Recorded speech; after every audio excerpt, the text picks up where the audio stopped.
Hi everybody, Craig Wessels here from Yank on the Footy, and well, I'm not out walking right now because it's 9 o'clock at night, but I did get out and put in another 7+ miles today, taking time to reflect on what I watched last night. And I did watch a couple of the games from overnight. Of course, I watched my Geelong Cats play 3/4 of football, and Fremantle play one awesome quarter of football. And I got to tell you that Murphy Reed, that 10-minute stretch, you're never going to forget that, and that was phenomenal. But the Cats weathered the storm. They really scuffled getting a clearance during that third quarter, and I can't do more than tip my cap to Fremantle for making that third quarter so difficult for them. But of course, the Cats did battle back, as we saw, and put a pretty significant margin of victory on Fremantle. Now, of course, for those of you who've listened to my ladder prediction for this year, Geelong and Fremantle are my grand final prediction. And well, last year I got the grand final winner correct. I did tip Brisbane to win the grand final. Maybe one of these two clubs will, but putting 23 goals on the scoreboard in one game, it's a good way to start out the year. And I think so far we can safely say that the Bailey Smith experiment is working out nicely. And and I know it was a hot day. I get it that it was 35, 36 degrees Celsius there. But I understand that. But I was really, I guess I have to say I was sad to see so many empty seats at GMHA Stadium. And like I said, I know it was a hot day. I now know it would be awful to go sit there next to other, sweaty people and that sort of thing in close confines and such, and when it was more comfortable to sit at home and watch the game on your television with the air conditioning on. But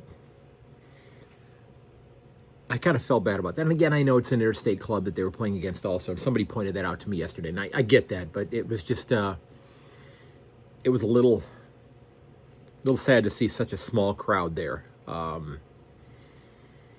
So hopefully next time they're at home, we see a slightly better turnout at the park there. But I liked a lot of what I saw. Sam DeConing in the ruck. I think that the league has hit on having the DeConing brothers playing in the ruck for their respective clubs, and we've talked about the Carlton and Richmond game already in a previous clip that I shared. But I'm thrilled with the way the Cats played. I mean, when you figure that 56% of the time they got the ball inside 50, they put at least 1 point on the board, and almost 42% of the time they got in there, they put a goal on the board, compared to less than a quarter of the time that Fremantle got the ball inside 50. But again, a lot of good things from Fremantle, but the defense just was not up to the task last night. They had 10 players with less than 50 games in their 23 yesterday, so just a pretty poor outing for them. But fortunately for them, outside of Fremantle supporters and outside of Perth, the rest of the league was going to forget about that one, because Port Adelaide, well, they absolutely laid an egg at the MCG. I have not watched that game yet. I did look at the stats. Just a really, really bad performance on their part. And would it have been different had they been at home? I don't know.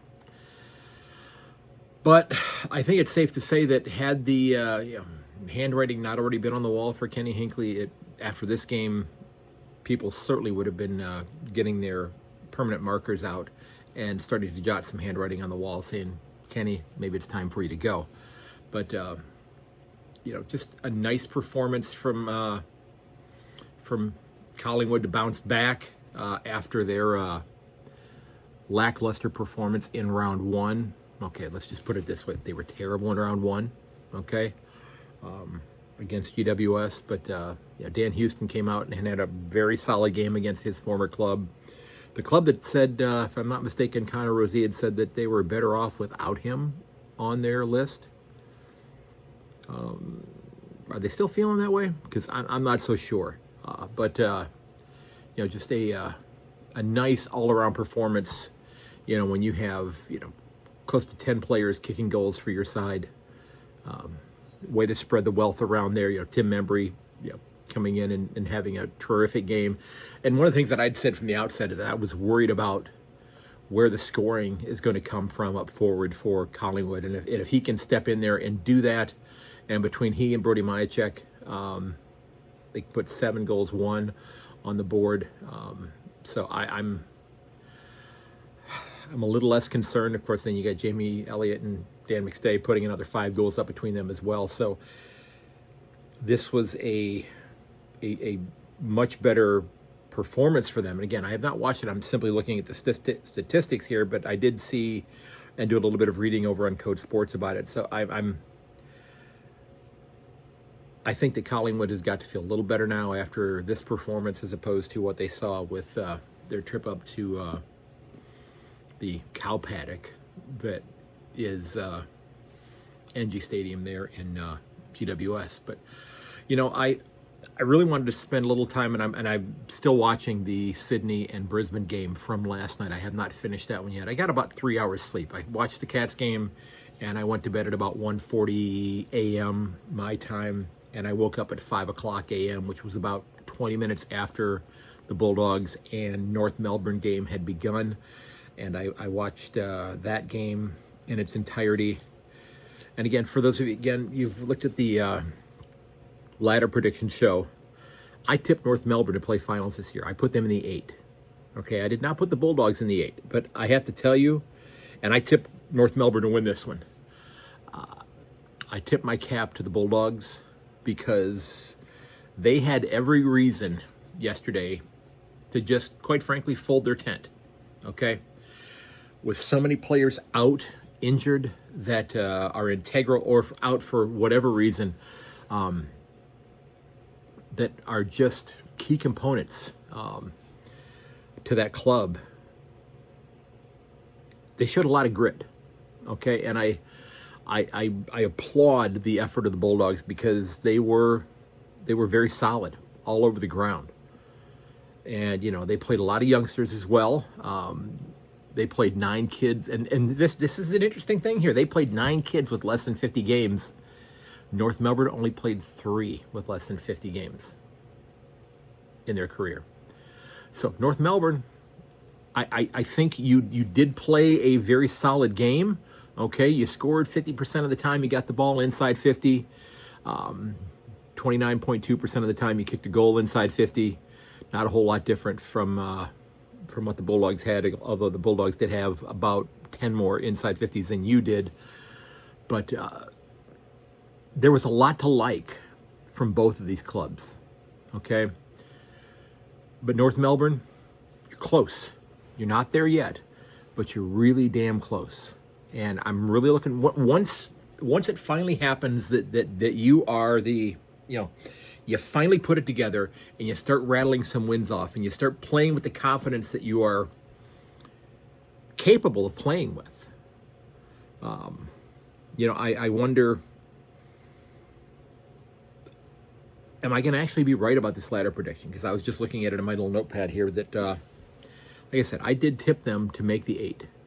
And I'm standing by that because I still think, it's a long season, of course, but they're just they're not quite there yet. But I do think that they are really, really getting ready to make that turn, and they just have to. I think they got to believe in themselves a little bit more. But I feel pretty good about my selection on my Coleman recipient for this year. Because Nick Larkey started out the first round there kicking 5 goals himself after having come back from that little corky. But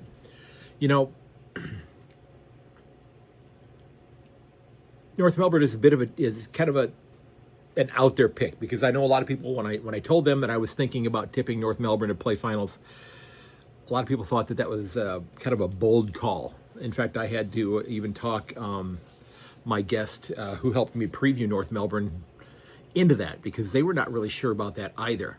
But I think that this is going to be a fun club to watch regardless. But they get George Wardlaw back on the side here in I think it's about 8 weeks or so. Maybe they'll hit the ground running, but are they going to have too big of a hole to come back from? And Bulldogs, just what you did yesterday, keep weathering the storm, and I think you're going to I think you may end up being okay. But this is going to have to be, with everything that's been going on, I think this is going to have to be Luke Beveridge's best coaching job in his career. Okay? Dealing with Jamara Ewell-Hagan being out, but I think he's back at training right now. Marcus Bontempelli still dinged up with that calf injury. Is going to be out for another month or so as well. But it's just gonna be a it's gonna be a tough road to hoe for them. Road for them to go through. But I'm looking forward to the games that are going to be played on Sunday. My mate Mick Aussie is going to be in Adelaide. In fact, he's probably sitting in the stands as I'm recording this right now. And if I know Mick, he's probably enjoyed his first beer of the evening, and it's going to probably be his only one, because he wants to enjoy the game as well. But I've really appreciated all the video that Mick has sent back here to North America. But we've got a couple of really intriguing games. Again, what's Melbourne going to bring to the table? What are they going to do tonight? Or today, I should say. I really don't know.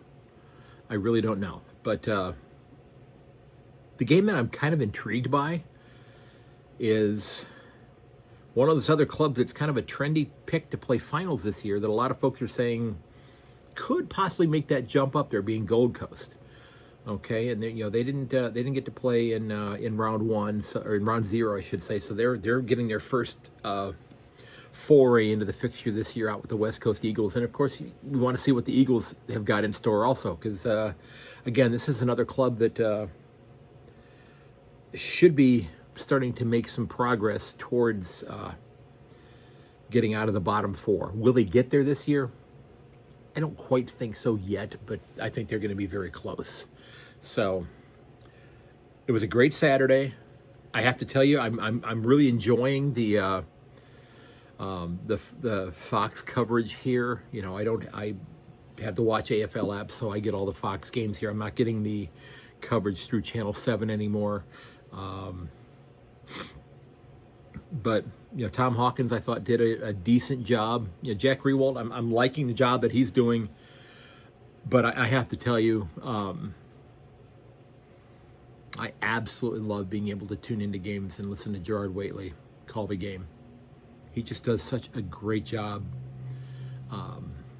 calling games. And for several years, when I realized that I could do it, and I didn't watch the Super Bowl this year at all, didn't really have an interest in it. But before, and I guess I would have to do some sort of, I'd have to have a VPN to work around this. But I know that he came to the States and called the Super Bowl for SEN. And for like 3 or 4 years, I listened to the SEN call with Gerard Whateley on the Super Bowl while watching it on television. But I guess I didn't watch this year, and I wasn't able to access it last year because it was blocked because of geolocation, and I do not have a VPN on my computer as of this point in time. I'm going to get one, but I don't have one yet. But it's just so refreshing to listen to him, because he does just a tremendous leveled job of calling games.